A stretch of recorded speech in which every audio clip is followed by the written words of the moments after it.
What's going on, Tube? This your boy Teddy B Blackman, and I'm here with the review of Space Jam 2, A New Legacy, starring LeBron James.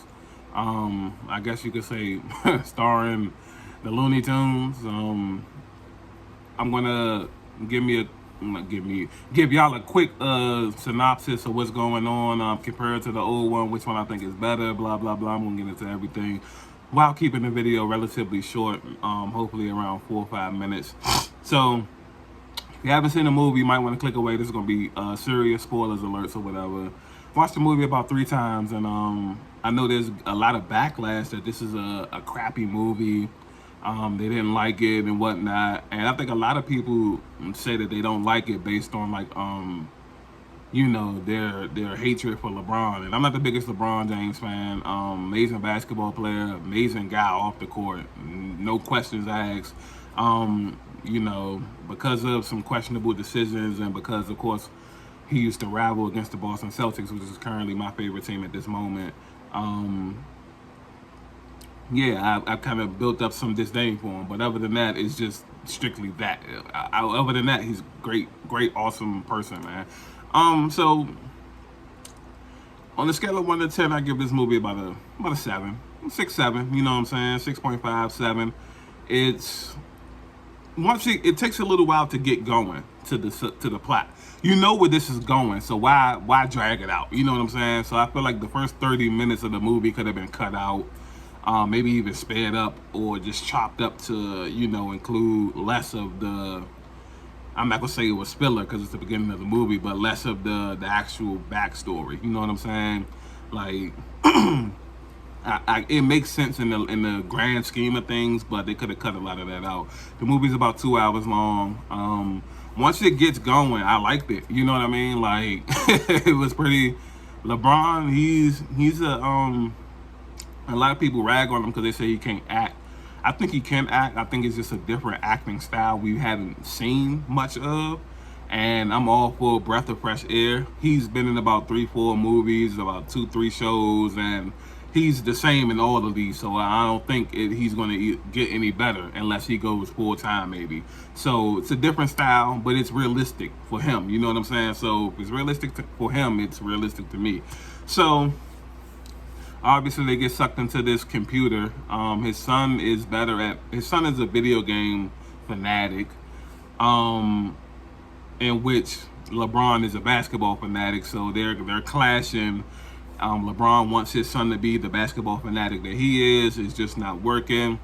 They end up wandering into this little tech place. They get sucked into this computer. The main villain, Al G Rhythm, it's funny, which is portrayed by Don Cheadle. All hail Don Cheadle. Huge Don Cheadle fan. Great villain in this, by the way. He does they have a good guy, bad guy plot here. And the bad guy senses that there's a little bit of disdain between the son and the father, so he manipulates the son into turning on his father. Typical storyline, but it was executed good, so we're not penalizing or nothing like that. Basically, Don Cheadle threatens LeBron in order to get his son back. He kidnaps his son, by the way. Disguises it to his son, but basically to LeBron's kidnapping him, threatening to keep him forever if he can't beat him and his team in a game of basketball. So LeBron accepts the challenge because he's thinking he's the best player on the planet. That's a debate in itself, but we get it. So he tells LeBron to go off and recruit. So he sends LeBron to WB Looney Tune Land, while Don Cheadle was recruiting NBA players and putting evil twists to them and whatnot. Klay Thompson, Draymond Green, Anthony Davis, WNBA players, Asia Wilson, Diana Taurasi, just the pick of the litter here. Damian Lillard, who had a phenomenal spot in this movie, I felt like, with the whole Dame Time thing, while LeBron is picking Bugs Bunny and, the Looney Tune characters, you know what I'm saying? So besides like there's a lot of comedic relief spots here. The videos, like I said, once it gets going, it's quite funny. A bunch of cameos from some of these old classic cartoons, Batman and Robin, Scooby Doo, new cartoons, Rick and Morty. Just it's a fun. It's a mix of good nostalgia with a lot of currentness, and I like that. I felt like a lot of people that's judging it in a negative way are people my age in the 20s and 30s and 40s and stuff like that. When we have to remember that this is for kids. You know what I'm saying? This is like for kids. Like when we live the first Space Jam, we were about 8, 9 years old, and so to speak. You know what I'm saying? And so, eventually they're having this 5-on-5 game, and they're the Toon Squad versus the Goon Squad, and the Goon Squad is of course winning and cheating and doing anything they can to get a competitive advantage, edge, blah blah blah. LeBron James, they get to halftime. LeBron James is cussing the team out, saying that they're not trying hard enough, and then Lola Bunny, who is portrayed by my fiance Zendaya, is saying that we are trying, and then he's saying trying to what, and then she's saying trying to be like you, and then he realizes that this whole time his son has been trying to be like him. He's just not him, and that's when everything changed. So he gave the game plan to Bugs Bunny, and they started doing like a bunch of wacky stuff, wacky loony stuff and all of that. And long story short, they ended up coming back. He apologized to his son mid-game. His son accepted the apology, jumped from team to team to the Toon Squad. His son was edited himself in the computer world and was like a monster, by the way. So it came down. They came all the way back. They was down like 1,000 points. Blah blah blah. They came all the way back.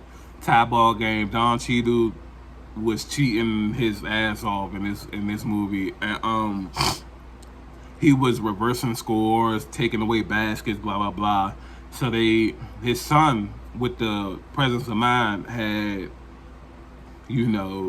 said that the glitch move that they tried earlier would have all the Don Cheadle and them freeze long enough for them to score a bucket while the time's running out, and blah blah blah. So of course the only problem was if you did the move you would be deleted. So they're all in this huddle deciding who's going to be the one to be deleted. And so LeBron James makes the ultimate sacrifice, is going to say he's going to do it, and after everybody reluctantly agrees, they set up the play. Bugs Bunny steals the ball, and he's the one to do it. And of course, he misses the shot. And LeBron gets the rebound, and it's looking like he's trying to do a putback, but he's going to fall short. His son picks up a jump icon like on the floor, like very NBA Jam-esque, and throws it to LeBron, and LeBron lands on it and launches. And then he ends up posterizing Don Cheadle. They win the game. Everybody's free. They pulled like 1 million people in from the real world, sucked in, so everybody's free, get to go back home. Everybody's free. They're celebrating, and then they realize that Bugs Bunny's gonna die. You know what I'm saying? So the celebration stopped, and everybody's getting a sad moment. And then basically, what happened? I'm having a brain. Yeah. So basically, my bad. Yeah. So basically, while they're consoling Bugs Bunny, LeBron and them, evaporate back to the real world, and everything becomes Looney Tune. It was abandoned at first, and he had to, Don Cheadle had separated everybody, all the Looney Tunes, Porky Pig and Daffy Duck, blah blah blah, Marvin and Martian, blah blah blah. So they were finally all together again back in Looney Land, or whatever it was called. And that was Bug's biggest wish. So he was in Lola's arms, fading away, and he was like, well, at least we're all back together again. And that was really what's most important, you know what I'm saying? And so then it seemed as though he had died, it was a cutaway to LeBron and his son back in the real world. They're hugging and consoling each other. And then they go home, and then a week later, he's taking his son to a camp, and his son is bouncing the basketball, and you're thinking that it's a basketball camp, And so he's talking to his son as if he's dropping him off at basketball camp. You know what I'm saying? And his son is like, he's going to try his hardest and this and that, this and that. So it turns out he's dropping his son off to a video game camp. And he's like, yeah, I learned a lot when we was in that situation. So I don't want you to be me. I want you to do you or whatever. So he ran off to the camp, you know what I'm saying, blah, blah, blah. And while LeBron turned around, he's walking back, I guess, to go to his vehicle to go home. Bugs Bunny's there. And he was saying, yo, I thought you died, this and that. He's like, I told you, cartoons can't die.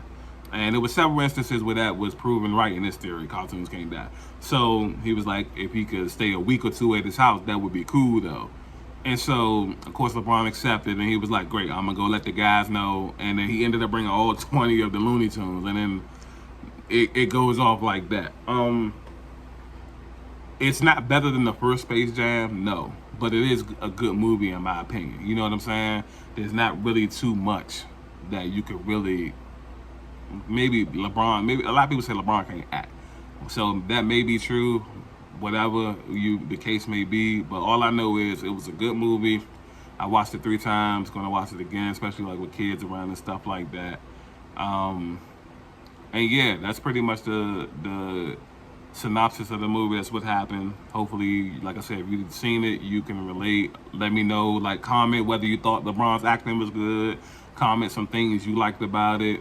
Like I said, I didn't want to get into everything. The video is already 12 minutes. But yeah, like, comment, subscribe, share. Really appreciate y'all. This Teddy B. Blackman, and I'm out.